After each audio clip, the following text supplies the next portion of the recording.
स्वागत है भाई आप सभी लोगों का एक नए दिन में। ये मेरा है डे 4 पिटकेन आइलैंड पे और ये मेरा आखिरी दिन है। सुबह के बज रहे हैं 9:40 और हमको जो शिप है वो लेने आ जाएगा 4 बजे। तो लगभग 3 बजे यहाँ से चेकआउट कर देंगे। 3:30 बजे वहाँ पहुँचना है हमको, जो डॉक है इनका बाउंटी पे, और वहाँ से बोट में बिठा के हमको शिप पे छोड़ देंगे।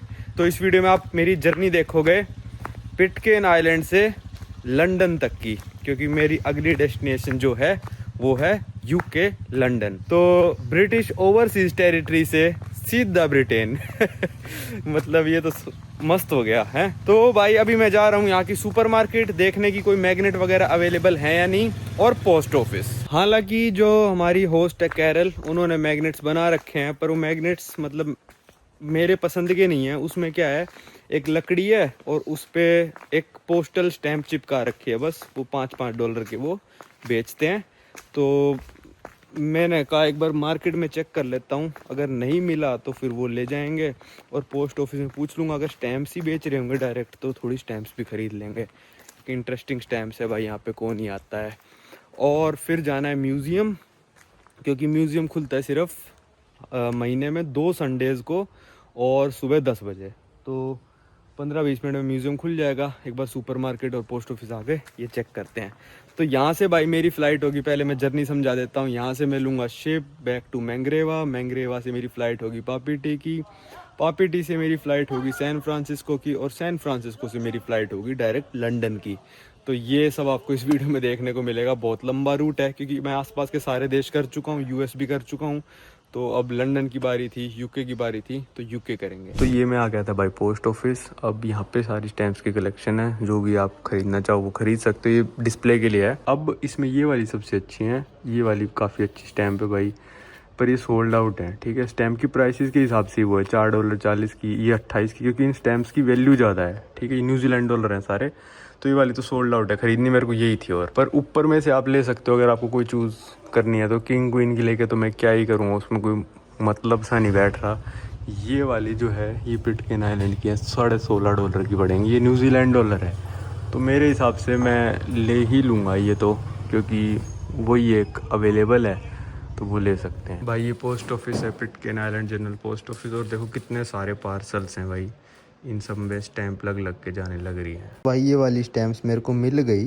इन्होंने बोला कि ये ना सिर्फ पोस्ट कार्ड टाइप में अवेलेबल नहीं है, वो जो जैसे सोवेनियर टाइप में देते हैं ना, उसमें अवेलेबल नहीं है। अगर आप खुली लेना चाहते हो तो ले सकते हो, और उसमें कुछ एक्स्ट्रा चार्ज भी नहीं लगा, क्योंकि 80 सेंट इस पर लिखा है, तो 80 सेंट की ही मिली है। ये वाली $5 की थी भाई, ये 4 की, और कई सारी 10 की भी थी, 10 की थी, 6 की थी। तो मैंने अपने बजट के हिसाब से $15 की ये ले ली और 10 का नोट अपना वापस आ गया। तो भाई मैग्नेट जो थे वो तो सिर्फ और सिर्फ लोकल्स के पास से आपको ख़रीदने पड़ेंगे। यहाँ पे वो अवेलेबल नहीं है सुपरमार्केट में।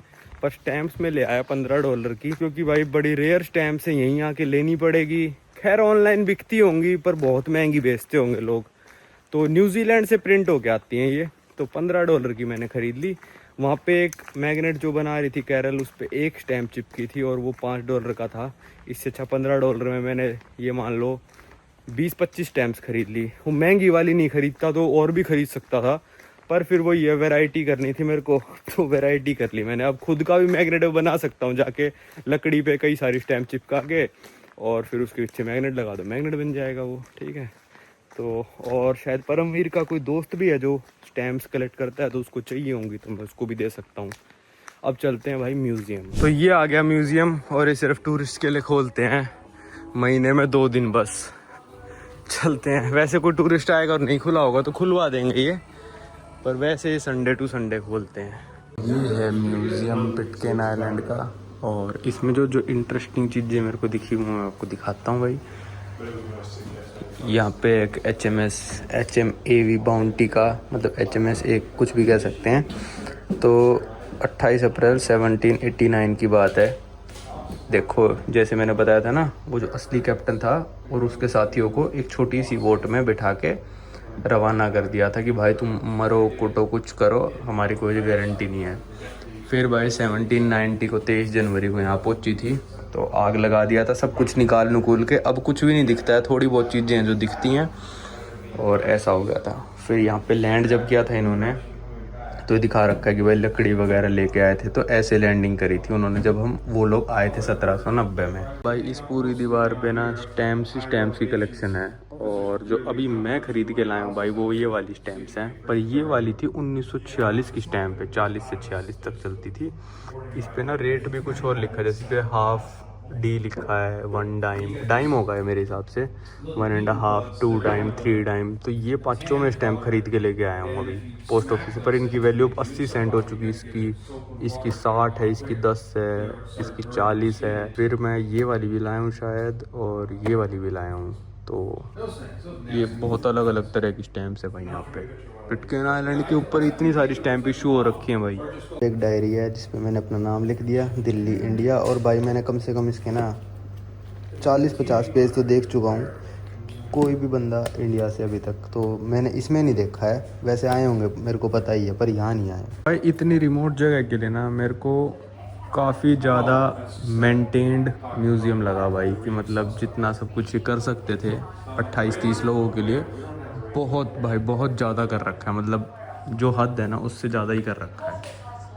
क्या क्या बना रखा है यार। तो भाई म्यूज़ियम मैंने देख लिया, और हिस्ट्री ये पहले दिन आते ही देखना चाहिए था, और उससे मैं आपको समझा सकता था पिछली वीडियो में और अच्छी तरह, पर होपफुली समझ में आ ही गया होगा। अब चलते हैं भाई अपने घर पे वापस। सीधा म्यूज़ियम से रास्ता मेरे घर को जाता है। सुबह नहाया भी नहीं, क्योंकि मेरे को ये था भाई गर्मी हो जाती है ना, यहाँ पे पसीने पसीने हो जाते हैं, तो नहाऊंगा, नई ड्रेस पहनूंगा तो वो भी पसीने पसीने हो जाएगी। तो अब जाके बस रेस्ट करना है, लंच खाना है, और यहाँ से चेकआउट करना है, फिर नहाएंगे आराम से जाने से पहले। शिप के शावर से तो यहाँ पे 100 गुना अच्छा है भाई। ये है केरल की गेस्ट बुक, और इसमें मैंने चेक करा इंडिया से कोई भी बंदा नहीं है अभी तक, तो मैं पहला हूँ जो इनके पास आके रुका है।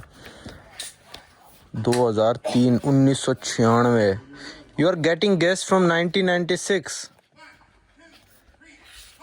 Carol? You are getting guests from 1996. Oh, Father, this is second book. Oh, this is second book. I didn't do it. Oh, तो भाई लिखते हैं यहाँ पे इंडिया का नाम। और भाई ये विजिटर बुक याद रखना, इसमें एक भी इंडियन बंदे का नाम नहीं था जिसका एड्रेस इंडिया लिखा हो। और चलो ये तो इन्होंने होस्ट करे, और भी काफ़ी सारे लोग हैं, पर म्यूजियम में भी कोई भी बंदा मेरे को विद इंडियन एड्रेस नहीं मिला। क्रूज शिप पे आते होंगे बात अलग है, पर ऐसे रहने 4-5 दिन तक कोई भी नहीं आया था। और ये बात अपने दिमाग में रखना कि भाई क्या चीज़ दिखाई है मैंने आपको, शायद कोई भी ना दिखाया आपको यूट्यूब की हिस्ट्री में इंडिया से। देख लेना, जितना भी सपोर्ट कर सको आई अप्रिशिएट, और थैंक यू भाई। ये है पिटकेन सीरीज़ की लास्ट वीडियो। इस वीडियो में मैं यूके पहुंच जाऊंगा, और लास्ट वीडियो बहुत लंबी थी, काफ़ी सारे लोगों ने तो भाई आखिरी तक देखी। मेरे को पता चल गया कि क्यों देखी आखिरी तक। अगर आप में से मेरा कोई सिर्फ सपोर्टर है और मेरा अच्छा चाहता है और चैनल को सपोर्ट करना चाहता है, वो एक बार आखिरी के 5-7 मिनट देख लेना। अगर पिछली वीडियो मिस हो गई तो पूरी देखना भाई वो, पर अगर बीच में छोड़ गए थे, 40 मिनट देखी, 50 मिनट देखी, तो आखिरी के 5 मिनट एक बार देख लेना। और बस यही कहना था। अब ये वीडियो आप इंजॉय कर लो। यस, चलो भाई In the mud. चलने का टाइम हो चुका है भाई। यहाँ से आखिरी बार इस बाइक पे बैठते हैं, या यू कैन रिवर्स। बैग रख दिया, निकलते हैं। अपने एल्बर्ट भाई भी जा रहे हैं मेरे साथ, पर जो दूसरे भाई आए थे थॉमस भाई, वो 1 हफ्ता और रुकेंगे अभी।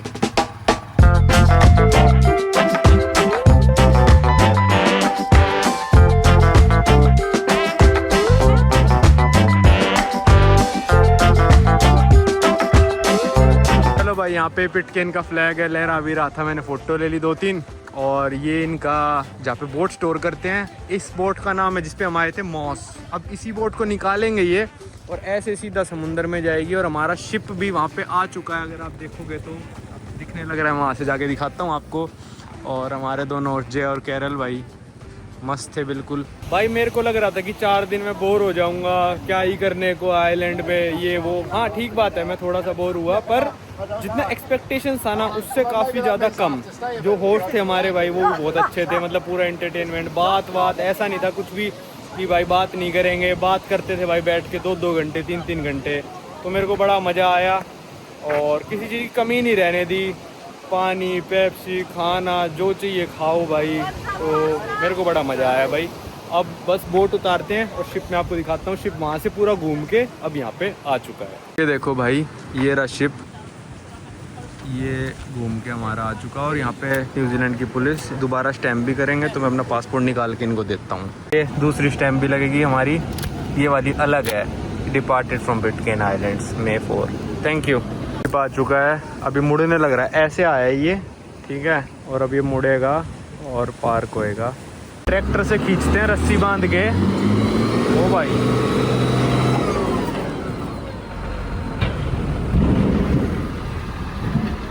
गई बोट पानी में, और यहाँ मेरा बैग रखा होता है, ट्रैक्टर तो कुछ चल ही देता। चलो हो गई भाई, ये सारे सूटकेस, ये सारे पार्सल हमको भरने हैं बोट में। आइलैंड पे बंदे सारे ही आ जाते हैं, तो देखो कैसे मतलब पूरी ट्रॉली भरी पड़ी थी, खट खट खट खट करके 1 मिनट भी नहीं लगाया होगा, सब लोड, मतलब 1 मिनट नहीं लगा होगा भाई, सब लोड। जल्दी है, ये लोग वो हैं जिनसे कभी भी शायद मुलाकात नहीं होगी, ये कैरल री। ओके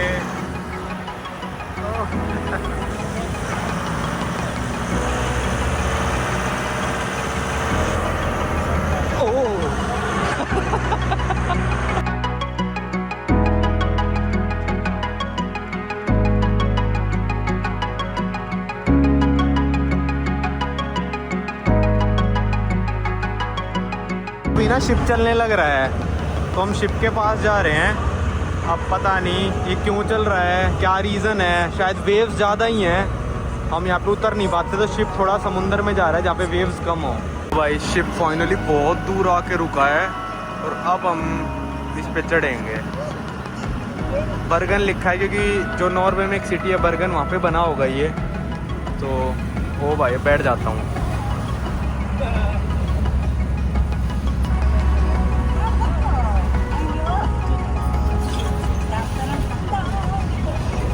पहुँच गए भाई।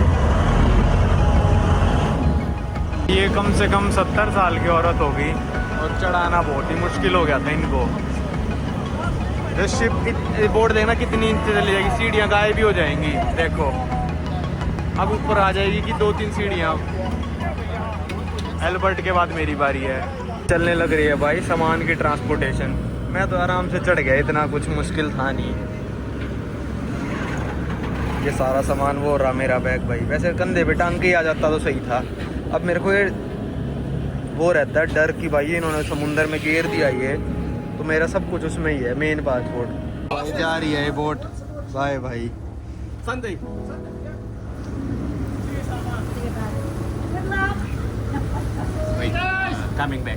यहाँ का एक ट्रेडिशन भी है कि बोट घूम के दोबारा बाय कहने आएगी।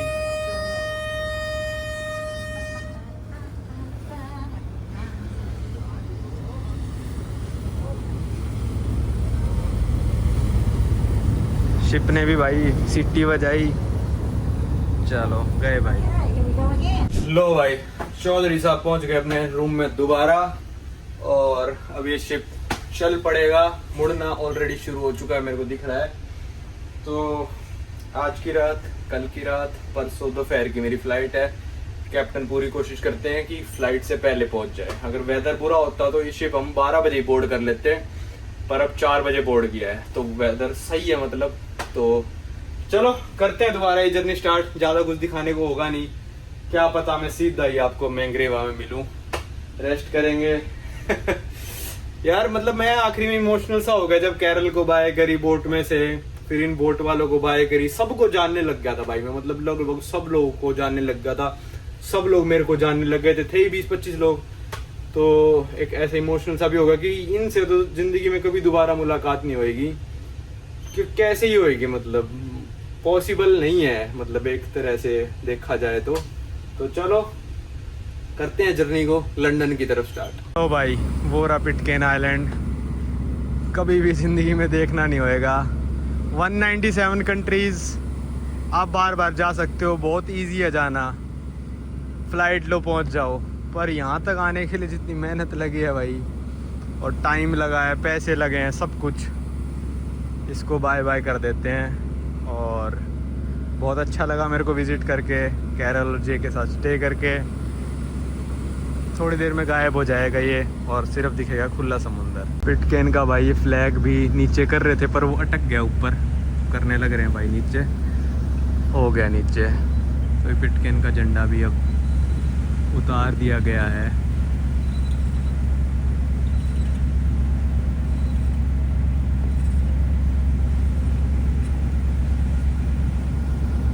झंडा उतारा तो मैंने कहा भाई मेरी इसके साथ फ़ोटो ले देना। कहते भाई बिल्कुल ले देंगे। 4-5 पोजेस में मैंने फ़ोटो ले ली। वो आप इंस्टाग्राम पे जाके चेक कर सकते हो अगर करना चाहो तो। मस्त फ़ोटो आई होगी यहाँ पे। मैंने अभी तक देखी भी नहीं है। यहाँ खड़ा था मैं झंडा लेकर और पीछे पिटकेन आइलैंड।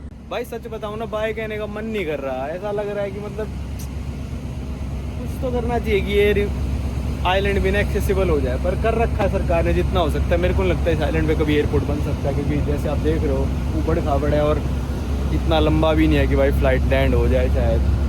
चलो चलते हैं भाई। ट्रैवलिंग में यही चलता है, किसी चीज़ को बाय कहना पड़ता है, किसी चीज़ को हाय कहना पड़ता है। भाई दूसरे दिन के बज गए हैं रात के 9:15 और मैंने यहाँ पे भाई अपने सारे कपड़े धो दिए, सुखा भी दिए। और पहले मैं यहाँ पे आया ना, मैंने कहा लो भाई कपड़े डाल देता हूँ। और फिर मैंने ये पढ़ा, मैंने कहा ये सब क्या लिखा है। अब ये शिप नॉर्वे से ख़रीद रखा है, लीज पे ले रखा है मतलब। तो ये सारा नॉर्वेजियन लैंग्वेज में लिखा है। वॉशिंग मशीन नॉर्वे वालों ने लगा रखी है। तो अपना धो लिए और यहाँ सूख भी गए कपड़े।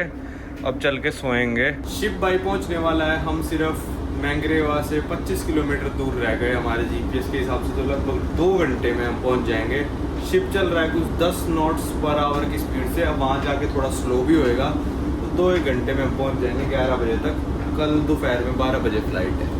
सुबह के बज रहे हैं भाई 6 और वैसे तो 7 बज रहे हैं। जब यहाँ पे मैं उठा तो 6 बजने लग रहे थे।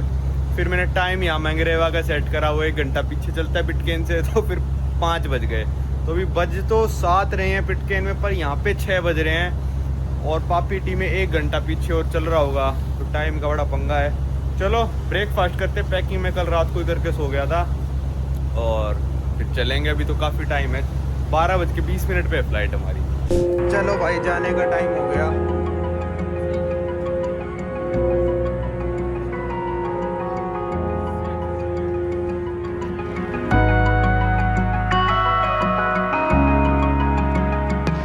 चलो भाई बाय बाय कर देते हैं अपने शिप को और सारे क्रू को। ओके भाई, ये हमारे शेफ थे।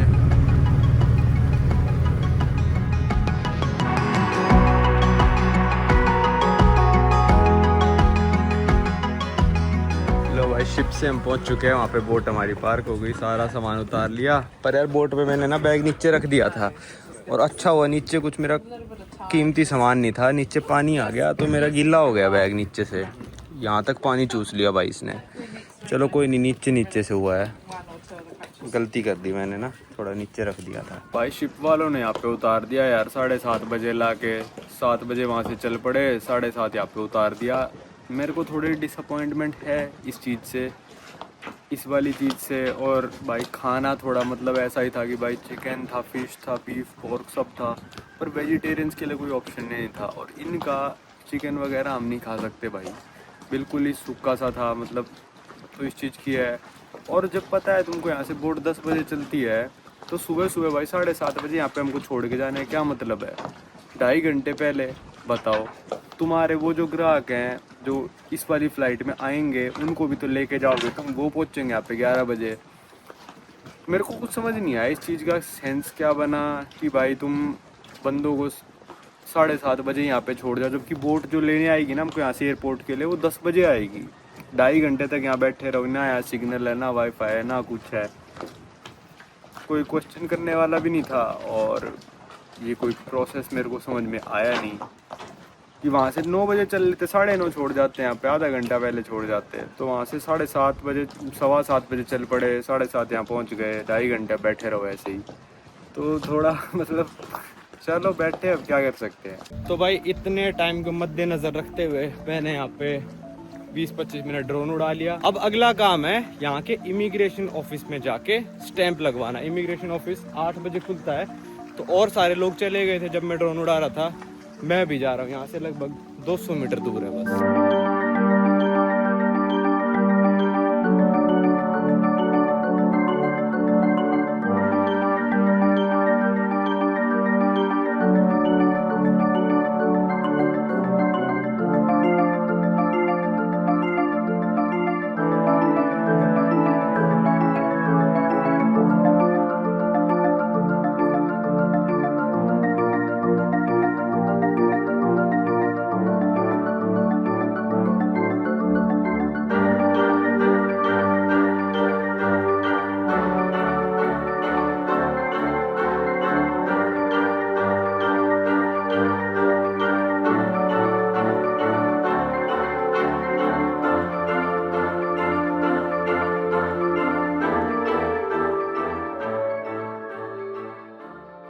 भाई यहाँ पे इमिग्रेशन सिर्फ बना रखा है पिटकेन आइलैंड से जो लोग आते हैं उनके लिए, क्योंकि फ़्लाइट तो डोमेस्टिक ही आती है।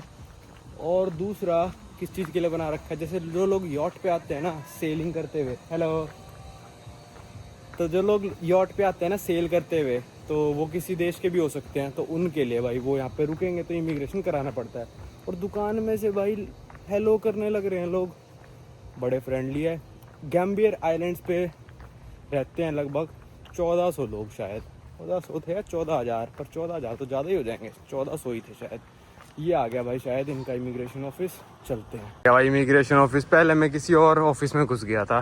भाई पासपोर्ट यहाँ से मैंने स्टैंप करा लिया है और कुछ नहीं देखा उसने वीज़ा वगैरह। वीज़ा नंबर पे वो मेरा पासपोर्ट नंबर देखने लग गया, क्योंकि यहाँ पे कोई ऐसा बंदा आता ही नहीं कि जिसको वीज़ा चाहिए हो। मतलब तहीती कौन ही आता है भाई, इंडिया से आते होंगे तहीती तो लोग, फिर तहीती आते होंगे, पर गैम्बियर नहीं आते होंगे, और गैम्बियर आते होंगे तो भाई गैम्बियर से एग्जिट करके पिटकेन नहीं जाते होंगे, क्योंकि गैम्बियर आएंगे तो इस पुलिस वाले को लेना देना नहीं है उनसे, तो इसको उसी से लेना देना है भाई जो गैम्बियर भी एग्जिट करेंगे। तो इसने कुछ भी मतलब वीज़ा वगैरह का देखा ही नहीं। वैसे मैंने एम्बेसी से कहा था कि मेरे को मल्टीपल एंट्री वीज़ा ही चाहिए, क्योंकि मैं पिटकेन जाऊँगा फिर आऊँगा। मेरे को नहीं पता था इमिग्रेशन होगी नहीं होगी जो भी था, पर एम्बेसी ने मेरे को मल्टीपल एंट्री वीज़ा दिया था। 45 दिन का वैलिडिटी थी और 30 दिन का स्टे था। तो इसने मेरे हिसाब से पहली बार देखा था, क्योंकि वीज़ा नंबर पे ये पासपोर्ट नंबर कंपेयर करने लग गया था। तो मैंने कहा नहीं भाई ये नहीं है, फिर उसने वीज़ा तो देखा भी नहीं है। ठीक है भाई, आया था गया था, कोई मतलब नहीं है इसको। चलो बैठ के वहीं पे वेट करेंगे, और क्या कर सकते हैं, 1.5 घंटे बाद आएगी अभी तो फेरी भाई। हमारे सामने आके खड़ी हो गई थी एयर तहीती की गाड़ी, और जो एयरपोर्ट का स्टाफ है वो इस बोट पे नहीं जाता, हमको तो इस बोट पे जाना है भाई, ठीक है। एयरपोर्ट का स्टाफ जाता है इस वाली बोट पे, ये देखो जाने लग रहे हैं ये। हमसे पहले पहुंच के वहाँ पे एयरपोर्ट खोल लेंगे। एयरपोर्ट बंद पड़ा है तो उसको खोल लेंगे। वो पुलिस वाला आ गया भाई वहाँ पे जो उस दिन मिला था, स्टैंप वाला अलग था। ये पुलिस म्युनिसिपल पुलिस है, वो जेंडर मेरिया कुछ कहते हैं शायद, इमिग्रेशन के कहते होंगे। तो इस बोट पे हमको जाना है। और जो भाई मैंने बोला था ना कि फ़्लाइट 1 हफ्ते में एक आती है, वो अब चेंज हो चुका है। यहाँ पे डिमांड बढ़ रही है, लोकल्स आ रहे हैं, स्कूल के टूर्स वगैरह जा रहे हैं, तो जब डिमांड बढ़ जाती है तो हफ्ते में 2 फ्लाइट कर देते हैं। तो एक फ़्लाइट सैटरडे को भी यहाँ पे आई थी, और उसमें हमारे जो पिटकेन आइलैंड के 2 निवासी थे वो आए थे। आज कोई भी टूरिस्ट जिस फ्लाइट में आया था ना उस वाली में नहीं आने लग रहा है, तो उनको जल्दी पिटकेन पहुंचाने के चक्कर में हमको यहाँ पे जल्दी छोड़ के चले गए। तो मेरे को थोड़ी बात गलत लगी, क्योंकि यार हम इतने पैसे पे कर रहे हैं, यहाँ पे हमको धूप में बिठा के चले गए। उनको जल्दी लेके जाने के लिए शिप जा भी चुका है, पिटकेन की तरफ रवाना हो चुका। हमारे टाइम पे याद है ना आपको, 2:30-3 बजे चला था, आज वो सुबह 9 बजे चला गया, ताकि उनको जल्दी पहुँचा दे और एक रात उनको शिप पे कम रुकना पड़े। तो हमारे लिए नहीं सोचा, पर चलो ठीक है, इतने बड़े उसमें ठीक है, पर कुछ अरेंजमेंट हमारा करके जाना चाहिए था। यहाँ पे पानी पूनी रख के जाते, कुछ कहीं पे बिठा के जाते हमको, तो वो कुछ नहीं करा। चलो बोट आ चुकी है, स्टाफ जा चुका है, अब हम भी चलेंगे थोड़ी देर में। टाइम हुआ है 8:45, क्या पता बोट 9:30 बजे निकल जाए, पता नहीं अभी। तो भाई अभी 2 भाई ना हमारे जो आए थे मेरे साथ, एल्बर्ट और एक भाई, और वो चले गए भाई उस चर्च पे, वो जो आप देख रहे हो वो इतना दूर है चर्च भाई, वहाँ चले गए घूमने और वो लौट के नहीं आए। और ये बोट का चलने का टाइम वो गलत बताया गया, ये 10 बजे नहीं 9 बजे चलती है। और वो जो आप टावर देख रहे हो पुलिस स्टेशन है, आने का रास्ता वैसे 5 मिनट का है। वो हमारी एक तो आ गई, वो उनको ढूंढने गई थी भाई, पंगे ही हो रहे हैं। वो आने लग रहे अपने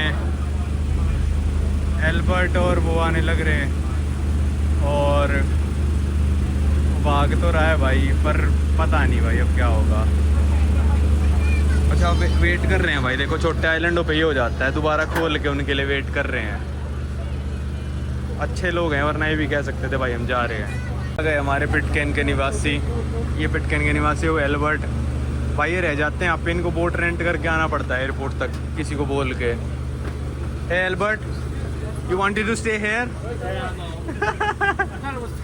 Yeah, we also thought it's 10. It's 9. इस एयरपोर्ट पहुंच गए हम, ये बोट खड़ी, 1000 सीफा फिर ले लिए भाई आते वक्त, जो भी इनकी करेंसी है। अब चेक इन की लाइन में लग जाओ भाई। यहाँ बोर्डिंग पास मिल गया है, और ये हैंड रिटन बोर्डिंग पास है। यहाँ पे कोई भी कंप्यूटर वाईफाई वगैरह नहीं है, तो पहले से इन्होंने बोर्डिंग पास लिख के रखे थे। भाई प्लेन आ गया है।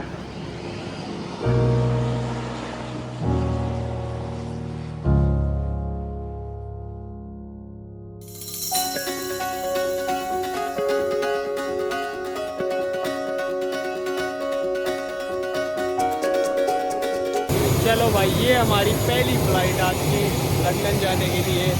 लंगरेवा से गैम्बियर से पहले जाएगी पापीटी। जिस फ्लाइट में हम आए थे उसी में वापस जा रहे हैं।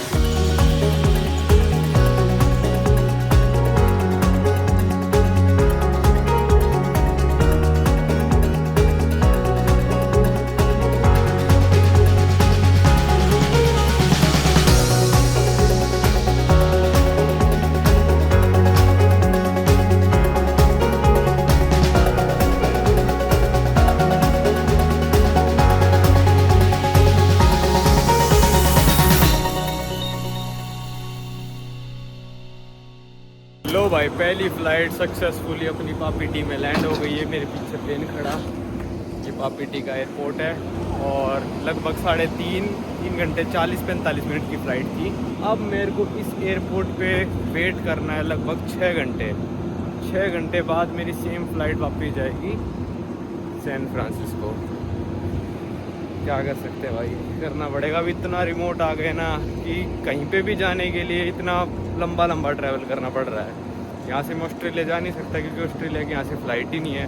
न्यूजीलैंड से ट्रांजिट लेके जा नहीं सकता, आपको पता ही है, वीज़ा चाहिए उसके लिए। चलो सैन फ्रांसिस्को चलते हैं, फिर वहाँ से लंदन जाएंगे। भाई हमारी ये वाली फ़्लाइट है UA 114 सैन फ्रांसिस्को। इसका भी गेट तो आ गया पर चेक इन अभी ओपन नहीं हुआ है। लॉस एंजलिस वाली में जाते तो हमको चेक इन अभी मिल जाता। भाई बोर्डिंग पास मेरे को मिल गया है, पर इस पे मतलब काफ़ी सारे वीज़ा देखे, आगे की टिकट भी देखी। खैर मेरे पास आगे की टिकट भी थी, इंडिया तक जाने की टिकट करा रखी थी मैंने, क्योंकि इस बार प्लान थोड़ा फिक्स सा है। तो US का वीज़ा देखा, UK का वीज़ा देखा, और फिर मेरे बोर्डिंग पास से बहुत ही दिनों बाद SSSS आ गया है। इसका मतलब होता है सेकेंडरी स्क्रीनिंग के लिए इस पैसेंजर को जाना पड़ेगा। अब मैं जैसे ही अंदर जाऊंगा मेरे को एक स्पेशल कमरे में लेके जाएंगे, 4-5 सवाल से पूछेंगे और फिर वो छोड़ देंगे। मतलब पहले शायद 1 या 2 बार मेरे पे आ चुका है, ये बहुत रेयर आता है। ऐसा नहीं है कि भाई आपको हर बार ही मिलेगा, पर हाँ अगर आपका पासपोर्ट थोड़े ऐसे देशों से है तो ये आ जाता है। वैसे अच्छे देशों के पासपोर्टों पर भी मैंने देख रखा है, नीदरलैंड वगैरह के मेरे 1-2 दोस्त हैं, उनका भी 2-2, 3-3 बार हो चुका है। तो किसी के भी आ सकता है, वो ऐसा नहीं है कि भाई सिर्फ इंडिया का पासपोर्ट देख के कराया। पर हाँ आज स्पेशल स्क्रीनिंग होएगी। और मेरे तहीती से सैन फ्रांसिस्को वाले बोर्डिंग पास पे SSS लिखा है, इस वाले पे नहीं लिखा। सैन फ्रांसिस्को से लंदन वाले पे नहीं लिखा, तो उस पर मेरे को नहीं जाना पड़ेगा। चलो यहाँ भाई कराते हैं स्पेशल चेकिंग। लो भाई स्पेशल स्क्रीनिंग भी करा ली, कुछ नहीं करा, बस रूम में ले जाके पूछा कि आप हॉलीडे के लिए आए थे। मैंने कहा पिटकेन गया था मैं। उसके बाद वही ड्रग्स का टेस्ट जो करते हैं, थोड़ा सा ऐसे कागज़ सा लगा के मशीन में डालते हैं, और बस यही मेरे को स्पेशल स्कैन सा करा, थोड़ा इतना ही था।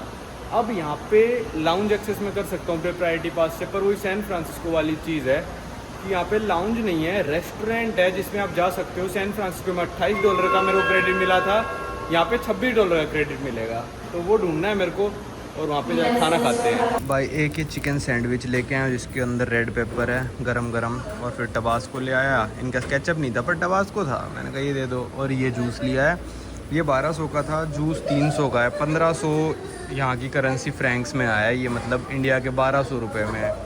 अरे यार अच्छा खासा लाउंज में खा के आता, मेरे को पता था बाहर था तो। भाई यहाँ मेरा कट गया, क्योंकि लाउंज जो बना रखा है ना वो इमिग्रेशन सिक्योरिटी के बाहर बना रखा है, एयरपोर्ट के बाहर है लाउंज, मतलब जहाँ चेक इन हो रहा है ना वहाँ कहीं है। तो यहाँ पे खाना खाना पड़ गया। तो ऐसा मैंने पहली बार देखा, मान लो कि दिल्ली एयरपोर्ट के बाहर लाउंज बना दिया। क्या था भाई सिस्टम, भूख लगी थी तो खाना पड़ा। चलो कोई नहीं। भाई मेरी हालत ख़राब हो चुकी है क्योंकि 15 घंटे से मैं जगा हुआ हूँ। सुबह भाई वहाँ पे बोट से उतार गए, फिर वहाँ पे वेट करते रहो 5-6 घंटे प्लेन का, फिर अब यहाँ 5-6 घंटे प्लेन का वेट करते रहो। अब 8 घंटे की फ़्लाइट है। भाई यार यहाँ आना ना बहुत ही मुश्किल है, इतना रिमोट एरिया है। फिर उनको थोड़ा टाइम से अगर बोट वाले थोड़ा रेस्ट करने देते ना तो थोड़ी हालत ठीक रहती। पर चलो कोई नहीं, अब चलते हैं, बोर्डिंग स्टार्ट हो चुकी है। चलो भाई, ये खड़ा अपना प्लेन यूनाइटेड एयरलाइंस का, चलते हैं इसमें सैन फ्रांसिस्को।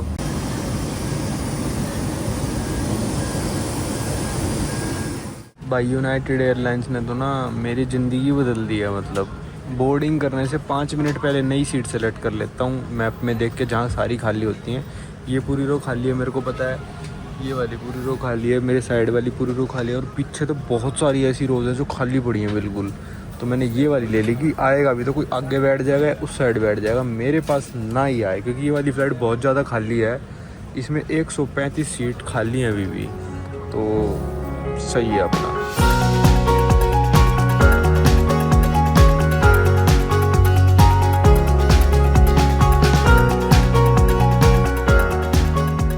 चलो भाई, इमिग्रेशन हो गया। इमिग्रेशन में एक सवाल पूछा आज कि क्या ये आपकी फाइनल डेस्टिनेशन है या ट्रांजिट कर रहे हो। तो मैंने बोला ट्रांजिट कर रहा हूँ, क्योंकि हमारी फ़्लाइट आई तहीती से थी ना, तो तहीती से कनेक्शन इतने कम है, इनको पता है कि लोग आगे ही जा रहे होंगे कहीं पे। तो मैंने कहा ट्रांजिट, तो कहती कहाँ, मैंने कहा लंदन, तो कहती बोर्डिंग पास दिखाओ। तो मेरा बैग में था, निकाल के दिखाया, बस फिर कुछ नहीं, मतलब सवाल ववाल। अब चलते हैं दोबारा से, मतलब ये सिक्योरिटी जाँच जूझ करा के एयरपोर्ट के अंदर बैठते हैं आराम से।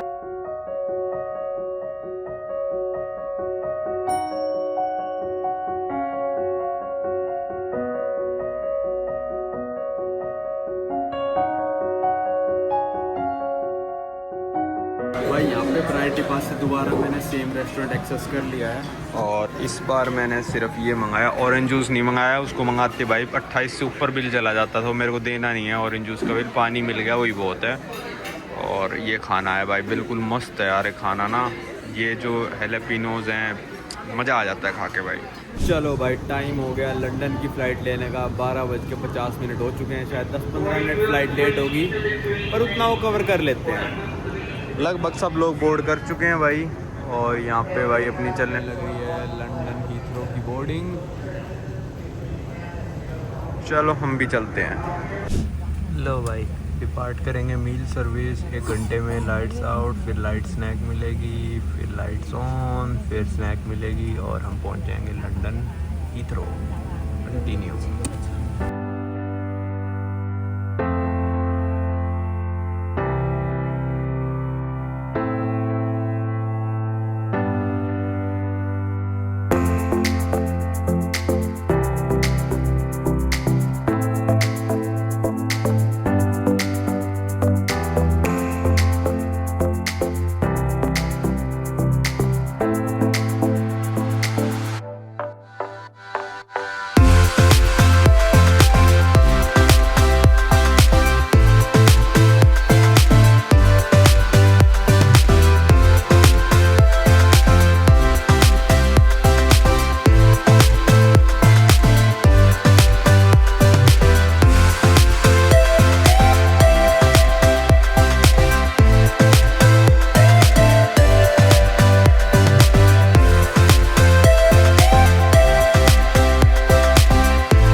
लो भाई, ये हो गए लंदन लैंड। हम लगभग 2 घंटे शेड्यूल टाइम से लेट लैंड हुए हम भाई। टर्मिनल 2 क्वीन टर्मिनल है, और टर्मिनल दूसरे वाला किंग टर्मिनल होगा भाई। लैंड हो गए 15 मिनट से, पता नहीं कहाँ चल के जाने लग रहे हैं, इमिग्रेशन ही नहीं आके दे रहा। तो लंदन में काफ़ी सारे एयरपोर्ट है, सबसे ज़्यादा एक्सेसिबल एयरपोर्ट जो है वो लंदन का हीथ्रो ही है, जिस पर मैं लैंड हुआ हूँ। और है भाई लंदन का गेटविक, लंदन ल्यूटन और लंदन सिटी, और शायद एक और है जो बहुत ही कम ऑपरेट होता है। ये चारों तो ठीक ठाक ऑपरेट होते हैं। तो हमारे एक दोस्त जो आए हैं अभी लंदन, जो हमारे साथ घूमेंगे पूरा यूके और आयरलैंड, वो लंदन गेटविक पे लैंड हुए थे, तो वो पहुंच चुके हैं हॉस्टल ऑलरेडी। तो मिलवाता हूँ भाई मैं उनसे, जानते ही हो वैसे तो आप। तो फटाफट इमिग्रेशन करा के हम भी चलते हैं फटाफट, क्योंकि ये फ़्लाइट वैसे तो 9.5 घंटे की, पर भाई बनते बनते बन गई 12 घंटे की। भाई यूके वालों ने इतने सवाल पूछ दिए, फिर बोले क्यों आए हो यूके। मैं कहा भाई ट्रैवल ब्लॉगर हूँ। अच्छा यूके के बारे में वीडियो बनाओगे, 3-4 बार पूछ लिया। फिर बोले कि भाई इसके बाद कहाँ जाओगे, मैंने कहा आयरलैंड जाऊँगा। फिर उसके बाद कहाँ जाऊँगा, मैंने कहा फैरो आइलैंड और ग्रीनलैंड जाऊँगा। कहता यार फैरो आइलैंड तो मेरे को भी जाना है, ये वो। तो एक चीज़ और रिवील हो गई भाई, फेरो आइलैंड और ग्रीनलैंड की ट्रिप है अपनी नेक्स्ट यूके के बाद। फिर वो कहता भाई मेरे को भी जाना है यार, पर तेरे पास कौन सा वीज़ा है जिससे तू फेरो आइलैंड जा रहा है, क्योंकि भाई हमको हर चीज़ का वीज़ा चाहिए। तो उसने देखा ओ तूने स्पेशल डेनमार्क से वीज़ा लिया। मैंने कहा हाँ स्पेशल डेनमार्क से भी लिया है। उस सब की बात बाद में करेंगे। और मैंने कहा नॉर्मल शेंगन वीज़ा भी 1 साल का मेरे पास, स्टैंप लगा दी और जाने दिया। मतलब ऐसे इंटरेस्ट लेने लग जाते हैं लोग, मतलब ऐसी पूछताछ अच्छी नहीं करी पर इंटरेस्ट लेने लग जाते हैं कि भाई यूट्यूबर है। फिर कहते हैं भाई कितने पैसे कमाता है महीने के। मैंने कहा भाई इतने कमाता हूँ। तो कहता यार इतने कमा लेता है तू, तेरा ट्रैवल चल जाता है। मैंने कहा भाई चल ही रहा है। तो कहता ठीक है जाओ। भाई यहाँ से ना काफ़ी सारी ट्रेन्स है जाने के लिए डाउनटाउन। तो एक अंडरग्राउंड नाम से जो इनकी मेट्रो है, और 2 ये स्पेशल ट्रेन्स है जिसका नाम एलिजाबेथ लाइन है और हीथ्रो एक्सप्रेस है। हीथ्रो एक्सप्रेस तो 15 मिनट पहुँचा देती है, पर महंगी है ये वाली दोनों, ठीक है। मतलब 20-20 पाउंड की तो होंगी आराम से। ये जो मेट्रो है ना ये 5 पाउंड की है सिर्फ, ऑनलाइन चेक कर लिया मैंने। तो हम अंडरग्राउंड वाली में चलेंगे। भाई ये देखो ये है लंदन पैडिंगटन जाने की 25 पाउंड की टिकट, जो कि आपको 15 मिनट पहुंचा देगी। पर हम जाएंगे इनकी नॉर्मल मेट्रो से। भाई एयरपोर्ट के बाहर निकलती ऐसा लगा जैसे रशिया में लैंड हो गया हूँ। भाई इतनी ठंड हुई मई के महीने में। मई का पहला हफ्ता चल रहा है ये, बल्कि दूसरा चल रहा है। और टेम्परेचर यहाँ पे 5-6 डिग्री होने लग रहा है। हम जा रहे हैं भाई इस साइन को फॉलो करते हुए, जहाँ लिखा है अंडरग्राउंड। ये आ गया भाई अंडरग्राउंड, फेमस लंदन की ट्यूब। और यहाँ से चलते हैं भाई, बहुत चलना पड़ा यार। पिकार्डली लाइन टू सेंट्रल लंदन ये रहा। भाई टिकट 5.80 की नहीं है, गूगल भी गलत बताता है यार। 7 पाउंड की टिकट है। तो हम तो टैप एंड गो कर सकते हैं। मैं बस आपको यहाँ से फेयर दिखा रहा था। ये देखो इसमें न्यूयॉर्क की तरह है भाई। यहाँ पे करा, अरे गेट खुल गया। अभी अपने आप काट लेगा, शायद एग्जिट करते वक्त भी करना होगा टैप। ये आ गई भाई अपनी ट्रेन, खाली आई है बिल्कुल। ये भी कोई टेंशन नहीं है कि सीट नहीं मिलेगी, सस्ती टिकट ली है तो। 25 और 7 में तो बहुत फ़र्क है भाई। भाई ऐसी दिखती है कुछ ट्रेन अंदर से, इनकी मेट्रो। और बहुत छोटी सी है, मतलब जब स्पेस बताऊँ ना, बहुत पुरानी सी भी लग रही है। सामने मैप लगा रखा है और हम बैठे हैं भाई हीथ्रो के टर्मिनल 2 से। और हमको जाना है, ये रसल स्क्वायर जाना है।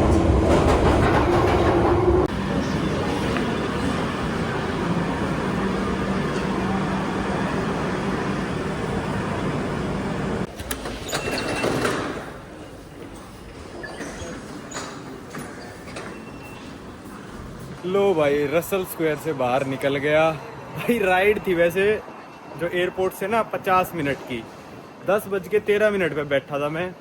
और भाई यहाँ पे मैं बाहर निकला हूँ 11:45 में। ट्रेन का आने का टाइम बताया, ऊपर आने में 5 मिनट लग गए। भाई ट्रेन एक स्टेशन पे रुकी, बीच में आके फिर 10 मिनट रुक गई, फिर एक स्टेशन पे पहुंची, फिर थोड़ा सा आगे जाके 15 मिनट रुक गई, फिर एक स्टेशन पे पहुंची, फिर आगे जाके 20 मिनट रुक गई। भाई ऐसे करते करते मतलब ये मान लो 45-50 मिनट डिले हो गया। और मेरे को जो एल्बर्ट भाई मिले थे पिटकेन में, वो बोले कि तू कैसे ट्रैवल कर रहा है यूके। मैंने कहा ट्रेन से कर रहा हूँ। तो कहता भाई सिस्टम बहुत ब्रोकन है, बेकार है, मत जाइयो ट्रेन से। अगर ट्रेन से जा रहा है ना तो प्लान ए तेरा ट्रेन है, तो उसके साथ साथ एक प्लान बी भी रख। और उसके साथ साथ कहता मैं तो प्लान सी भी रखता हूँ। इतना घटिया सिस्टम हो रखा है। तो भाई इन देशों के लोगों में ना एक ये बात मेरे को बहुत अच्छी लगती है कि अगर इनके देश में कुछ खराब चीज़ है ना तो बताने में शर्माते नहीं है। कहता भाई हाँ है यार, खराब सिस्टम चल रहा है बिल्कुल। मतलब उसने मेन ट्रेन का कहा था, यहाँ तो मेट्रो का ही हाल बुरा था यार। मतलब 45 मिनट मेट्रो कैसे डिले हो सकती है 45 मिनट के सफ़र में, और 45 ही मिनट डिले हो जाए। 12 बज गए पहुँचते पहुँचते। आज तो पूरा डिले वाला दिन था कि फ़्लाइट 2-2.5 घंटे डिले हो गई, मेट्रो इतनी डिले। चलो अब चलते हैं यहाँ से हॉस्टल की तरफ। और हमारे देशों में क्या आदत है कि भाई कोई गलत चीज़ हो रही है ना, कोई बुरी चीज़ हो रही है तो उसको छुपा लो, बताओ मत लोगों को। जैसे कि हमारी ट्रेन डिले होती हैं, ट्रेन गंदी हैं, टॉयलेट सड़ी हुई हैं, वॉशरूम सारे सड़े हुए हैं ट्रेन स्टेशन पे, बताओ मत किसी को। नहीं नहीं नहीं, बेइज्जती हो जाएगी भाई, अपने देश की बेइज्जती हो जाएगी। पान थूक रखा है लोगों ने कहीं कहीं, ठीक है। या मेरे को लगा पान है पर वो रस्ट लगा हुआ था। मैं कहा यहाँ कौन थूक गया पान। तो पान थूक रखा है तो कोई पूछे तो ये मत बोलो कि लोगों ने पान थूका है, गंदी हरकत कर, ऐसे कह दो पेंट कर रखा है लोगों ने, कि बेइज्जती हो जाएगी, देश की बेइज्जती हो जाएगी। जब तक, कितनी बार कह चुका है वीडियो में, जब तक हम एक्सेप्ट करना स्टार्ट नहीं करेंगे तब तक चेंज नहीं होता। ये आ गया अपना हॉस्टल, जो कि मैंने कराया जनरेटर हॉस्टल। ये मैं एक बार पंजाबी के साथ रुका था इटली में, तो सही लगा था। इंफ्रास्ट्रक्चर वगैरह थोड़े रूल्स ज़्यादा सख्त से हैं, पर इंफ्रास्ट्रक्चर ठीक था और सही प्राइस में मिल रहा था। यहाँ से कहीं से इंटर रिसेप्शन आ गए। भाई मैं तो हॉस्टल के अंदर आया, सबसे पहले ये बंदा खड़ा मिला सीधा चेक इन पे। मैं ढूंढ रहा कहाँ है। भाई ये आ गए हम हॉस्टल में, और ये है 1 2 8 बेड वाला रूम है। मेरे को और संटी भाई दोनों को ही लोअर बेड दे दिया भाई। ये वाला मेरा है और ये वाला संटी भाई का है। तो हमने इस हॉस्टल के लिए पे करे हैं $26 पर डे पर पर्सन, तो $105 पर पर्सन हमने कुछ लगभग पे करे हैं इस हॉस्टल के लिए। 4 नाइट हम रुकेंगे लंदन में। तो मेरे को सबसे सही लगा, क्योंकि लंदन में ना ज़्यादातर जो हॉस्टल इससे चीप कैटेगरी में है उसमें 3 बंक बेड वाला सिस्टम है। मतलब एक ये हो गया, एक बीच में, फिर एक उसके ऊपर। तो मैंने कहा भाई वो 3 वाले में मेरे को नहीं रुकना, मेरे को उसमें इंटरेस्ट नहीं है, बैठ भी नहीं सकता बंदा। तो भाई 3 वाला आप ध्यान से बुकिंग करना, जिसमें 3 वाले की एक भी फोटो दिख जाए ना आपको, तो वो वाला, अगर आपको 3 वाले में इंटरेस्ट नहीं है तो बुक मत करना। और अगर हम ये शायद पहले कर देते ना तो ये $15 के करीब भी पड़ जाता हमको हॉस्टल पर। हमने बहुत लेट कर दी बुक करने में। तो क्या देख रहे हो भाई? लाइटें कहाँ से जलेंगी? मेरी तो जल रही है। देख भाई मैं बेड चेंज करूंगा मैं। जलेगी। लो भाई शाम के बज गए 5:30, पर यहाँ पे अभी चल रहे समर्स। भाई समर्स है ही नहीं वहाँ पे। मैं एयरपोर्ट पे उतर रहा हूँ, 7 डिग्री टेम्परेचर हो रहा है। यहाँ पे अभी हम चले हैं निकलने 15 डिग्री हो रहा है, हवा चलने लग रही है। भाई जैकेट निकालनी पड़ेगी। मैं तो लाए नहीं थे जैकेट, मेरे को नहीं पता था लंदन में इतनी ठंड होती है, वो भी मई के 2nd वीक में। मतलब कहाँ हो रही है ग्लोबल वार्मिंग भाई? यहाँ तो मई में भी ठंड चल रही है, और ये लोग चिल्ला रहे थे कि हमारे यहाँ 40 डिग्री हो जाता है। कब हो जाता है भाई वो? मतलब 1-2 दिन के लिए होता होगा मेरे को लग रहा है, उसी में चिल्लम चिल्ली मचा देते हैं ये। तो हम निकले थे भाई, मेरा मन था तो आज छोले भटूरे खाने का, पर अभी पास वाले रेस्टोरेंट ने फ़ोन करा तो कहते भाई हम तो नहीं बनाते छोले भटूरे। तो मैंने कहा फिर रहने तो, फिर और तो कुछ खाने का ऐसा मन है नहीं। तो जब हम ना शायद साउथ हॉल जाएंगे ना तब खाएंगे भाई छोले भटूरे और इंडियन खाना सारा, क्योंकि वो सारा इंडियन अड्डा है तो अभी मिलेगा भी अच्छा। तो हमने सोचा भाई दूसरा ऑप्शन क्या है। तो यहाँ पे हमको पता है क्या मिल गया? यहाँ पे हमको मिला है भाई चिपोटले। ऐसे मुंह में से पानी की धार बह गई मेरे तो और संटी भाई के। भाई ठंड में मर गए भाई इतनी तो नहीं हो रही, मतलब हो रही है, मैं मानता हूँ, हवा भी चल रही है। इससे भी ज्यादा ठंड थी। पता नहीं कौन सा एसी चला रखा है। चलो आप कहाँ से आ रहे हो अभी? अलीबाग से। बताओ भाई, जनता को जानना है आप कहाँ से आए हो। भाई दोहा, और दोहा से पहले दिल्ली, सब डी करता इंडिया से आए हैं भाई। चलो ये भाई देखो साइकिल की लेन, ओ साइकिल की लेन रोड उससे ज्यादा चौड़ी है, देखना दोनों को मिला दे तो।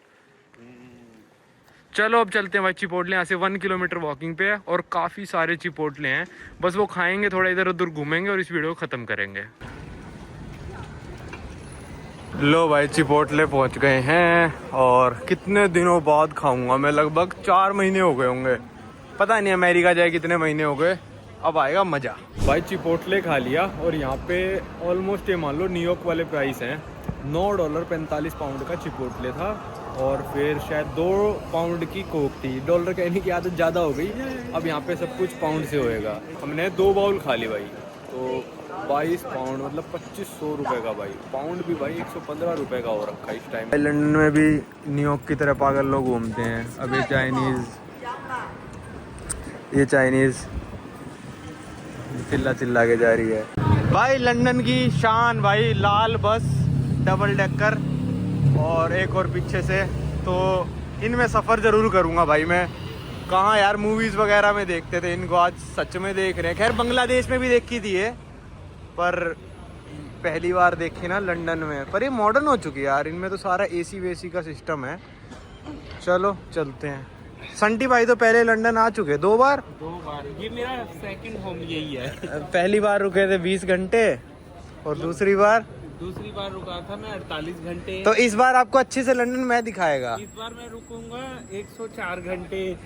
104, हाँ चलो इतना ही मान लो। आगे भाई मैं घुमाऊंगा, सेकंड होम है। आज यहाँ से आगे से राइट जाना है। चलो भाई खा पी के आ गए हैं हम वापस हॉस्टल, क्योंकि यही प्लान था। सिर्फ आज रेस्ट करेंगे, कल पूरा लंदन आपको घुमाने की कोशिश करूँगा। बहुत सारी अट्रैक्शन है जो मेरे को खुद देखने का मन था इतने सालों से।